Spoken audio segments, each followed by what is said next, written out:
وہ بہشت جاویدانی جن میں وہ داخل ہوں گے ان کے نیچے نہریں بہ رہی ہیں، وہاں جو چاہیں گے ان کے لیے میسر ہوگا۔ اللہ پرہیزگاروں کو ایسا ہی بدلہ دیتا ہے۔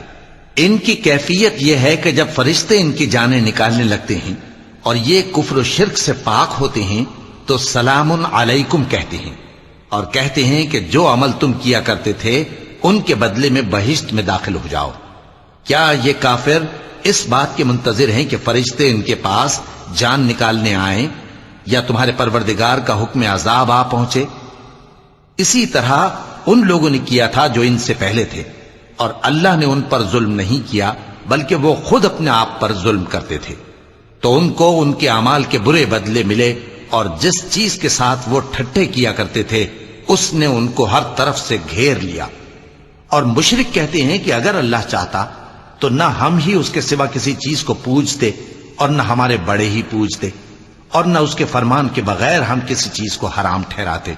اے پیغمبر، اسی طرح ان سے اگلے لوگوں نے کیا تھا، تو پیغمبروں کے ذمے اللہ کے احکام کو کھول کر سنا دینے کے سوا اور کچھ نہیں۔